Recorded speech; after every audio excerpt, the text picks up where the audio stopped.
Assalamu alaikum class, hope you all are doing well. Today's our lecture is on Bohr's atomic theory.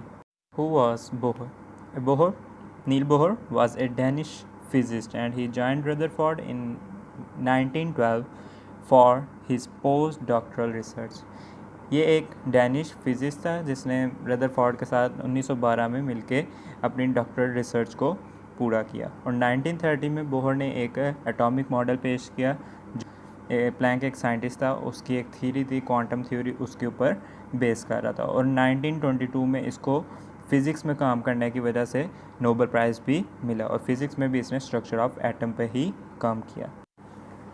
He kept the defects in Rutherford's atomic model in his mind and started working on another theory which he called as Bohr's atomic theory, and Niels Bohr was his founder. He used the quantum theory of Max Planck as a foundation in his model.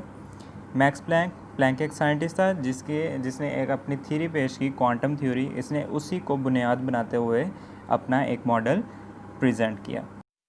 According to Niels Bohr, a revolving electron in an atom does not absorb or emit energy continuously while moving in a same shell. जब एक shell के अंदर एक electron continuously move कर रहा होता है तो वो किसी किस्म की कोई एनर्जी को ना तो एब्जॉर्ब करता है और ना ही एमिट करता है, और ये एनर्जी हमेशा इलेक्ट्रॉन की क्वांटाइज रहती है। क्वांटाइज मीन्स फिक्स रहती है। जब तक वो उस शेल के अंदर मूव करता रहेगा इलेक्ट्रॉन, तब तक उसकी एनर्जी में कोई चेंज नहीं आएगा, और जिस शेल में जिस एनर्जी लेवल में वो मूव कर रहा होता है उसको हम शेल्स का भी नाम देते हैं, ठीक है। और ऑर्बिट्स को इसने हकीकतन जो सा एनर्जी लेवल्स का नाम दिया था।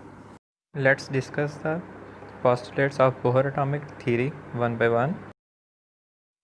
The hydrogen atom consists of a tiny nucleus and electrons are revolving in one of the circular orbit of radius r around the nucleus. Hydrogen atom जो है इसके पास एक छोटा सा न्यूक्लियस होता है और एक ही इलेक्ट्रॉन इसका शेल में मौजूद है जो कि एक सर्कुलर ऑर्बिट के अंदर, जिसको बोहर ने एनर्जी लेवल का नाम दिया था, उसमें ये मूव कर रहा होता है न्यूक्लियस के गिर्द।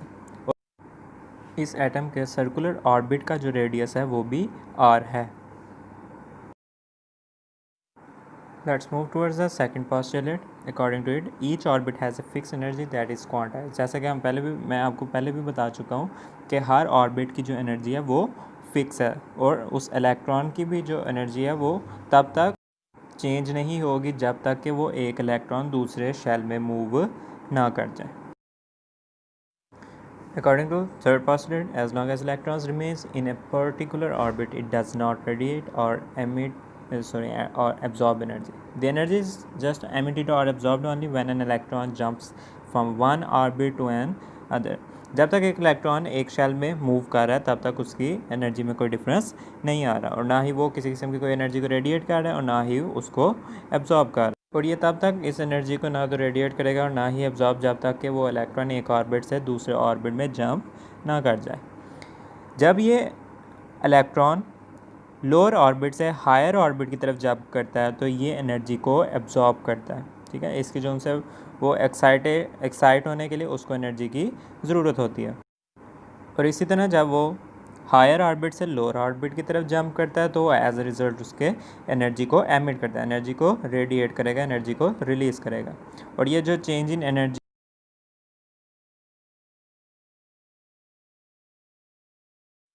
According to Planck's equation is equal to h new.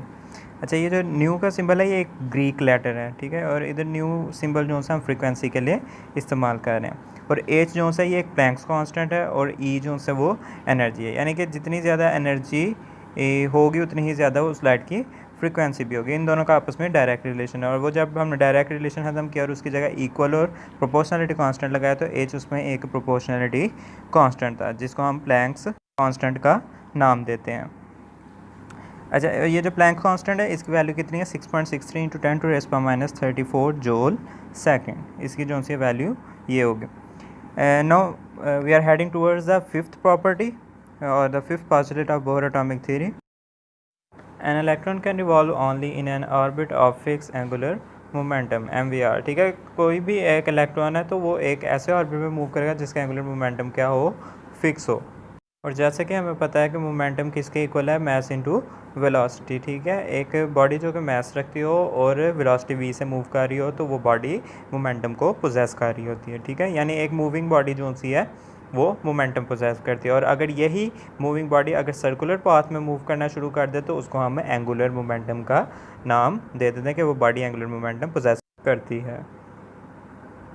Angular momentum का फार्मूला क्या आ गया, m v r is equal to n h over 2 pi. M क्या है, मैस है, वी वेलोसिटी, आर रेडियस है, एन जो सा है ये नंबर ऑफ ऑर्बिट्स है कि किस ऑर्बिट में इलेक्ट्रॉन मूव कर रहा है, और एच जो सा वो प्लैंक्स कांस्टेंट है और इसकी हम वैल्यू पढ़ चुके हैं।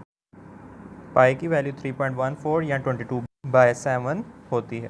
ठीक है, और जो सा एन क्या है वो एक ऑर्बिट नंबर या क्वांटम नंबर है जिसकी range 1 2 3 up to so on है।